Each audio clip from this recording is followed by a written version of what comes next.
Sorry, my oven's messed up. Oh no. Oh, I'm so sorry. What a shame. It has come at a real cost. She can't continue. Have you done testing or something? You need to stop everything right now and pay attention, because we just witnessed one of the most bizarre yet tactically brilliant matches of the entire WTA season so far. Alexandra Eala just walked onto the court in Dubai, and didn't just play a match, she executed a calculated dismantling of her opponent that ended in one of the most shocking and abrupt retirements we have seen in years. Welcome back to the channel where we break down the game inside the game, and today we are focusing exclusively on the showdown between the Filipino sensation Alexandra Eala and the American powerhouse Hailey Baptiste. A match that was supposed to be a war but turned into a survival of the fittest. And if you think this was just a lucky win, you are not paying attention to the details, because what Eala did in that first set was nothing short of a masterclass in exposing a... Let's set the scene properly, because the context here is absolutely vital. This is a WTA 1000 event. This is the big leagues. The points are massive, the money is massive, and the pressure is suffocating. Eala walks out onto the court, and the first thing you notice is the crowd. Dubai is basically a home tournament for her, because of the massive Filipino expat community. The host of the video mentions that the stadium was packed for her match, more than any other match that day.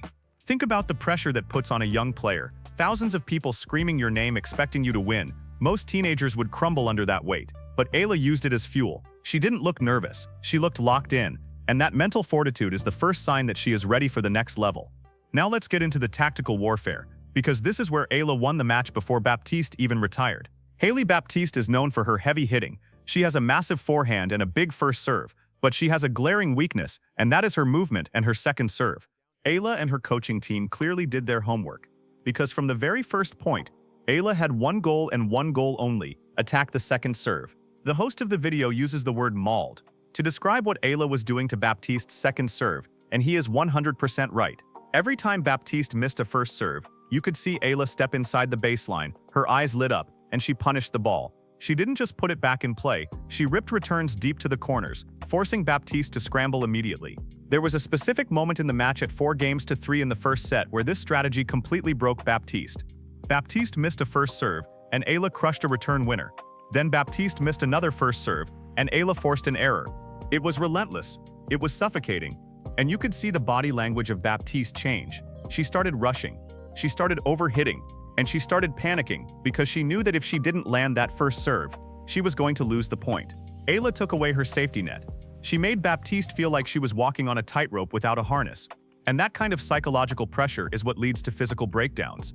Let's talk about the forehand battle, because this was fascinating to watch. Baptiste has the raw power. She can hit the ball harder than Eala, but Eala has the lefty advantage and the superior court coverage. There were rallies where Baptiste would hit a massive shot into the corner, and Eala would just glide over there and send it back with interest, using Baptiste's own pace against her. The host noted that Baptiste struggles when she is on the run, especially on the forehand side, and Eala exploited that ruthlessly. She kept moving the ball side to side, making Baptiste work for every single point, draining her energy bar little by little. It was like watching a boxer fighting a heavy hitter. Eala didn't try to trade knockout blows. She just kept jabbing and moving until her opponent couldn't stand up anymore. The first set scoreline of 6-4 might look close on paper, but if you watch the match, it felt like Eala was in control of the crucial moments.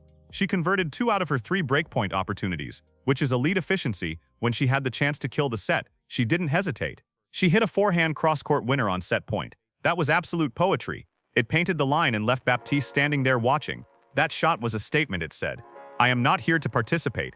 I am here to dominate. And it secured the first set, which is so often the deciding factor in these grueling WTA matches. Now we have to address the elephant in the room, the retirement.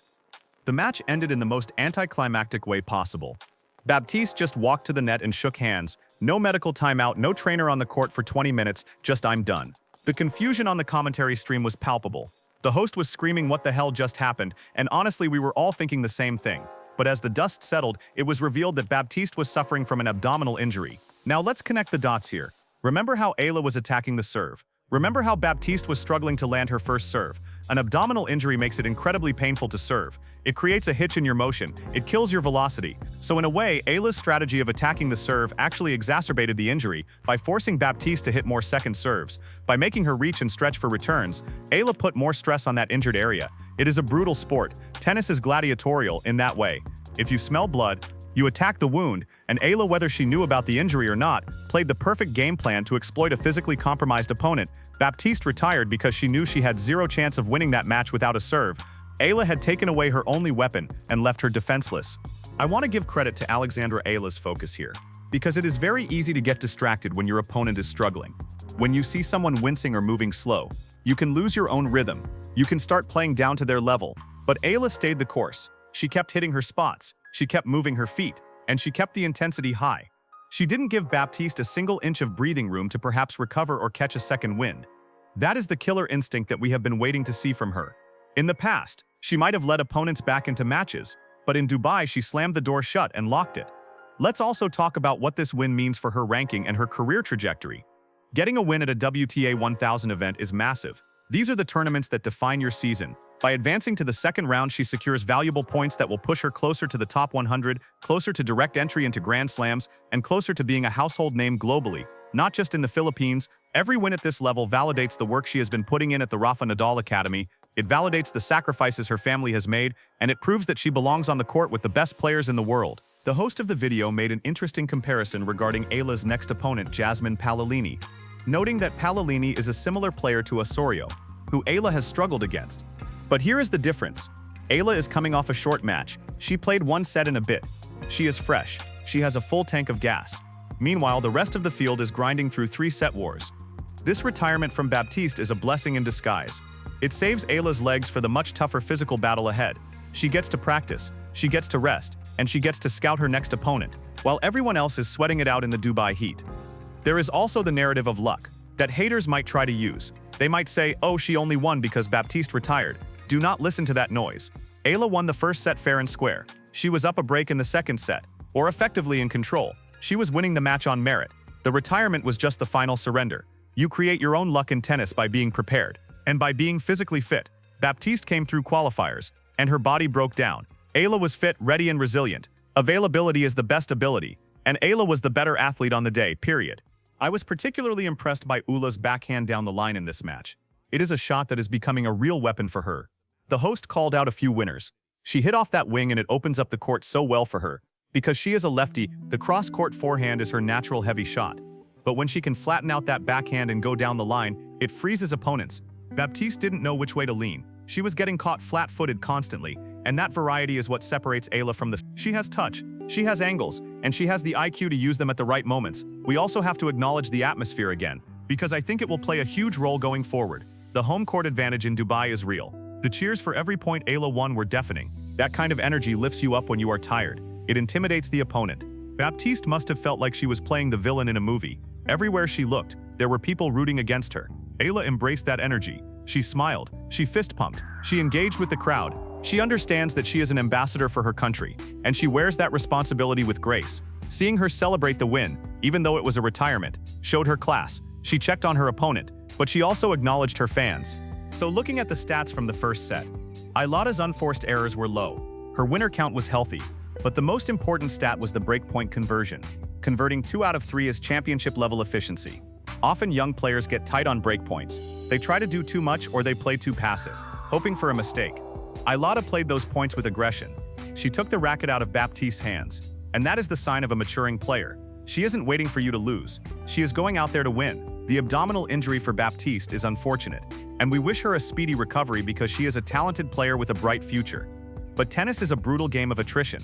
The fact that Eala was able to physically outlast a player who is arguably stronger and more powerful than her speaks volumes about her conditioning. She looks leaner, she looks faster, and she looks ready to run for 3 hours if necessary. That fitness base is what allows her to execute her game plan.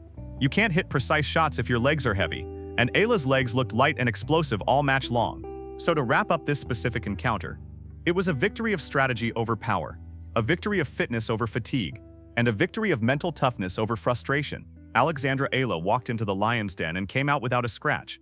She mauled the second serve, she controlled the baseline, and she broke her opponent's will to continue. You cannot ask for a better start to a tournament than that. And if she brings this same level of focus and aggression to the next round against Paolini, we might be witnessing a deep run that shocks the world. I want to know what you guys think about the match. Did you think Eala was going to win even if Baptiste didn't retire? And how impressed were you by her return game attacking that second serve? Sound off in the comments below because I want to hear your analysis. Make sure you like this video so we can keep bringing you these deep dives into the rising stars of the WTA. Subscribe if you haven't already, and hit that bell so you don't miss the breakdown of the next round. Thanks for watching, and remember, in tennis, the match isn't over until the handshake, but sometimes the mental battle is won long before that.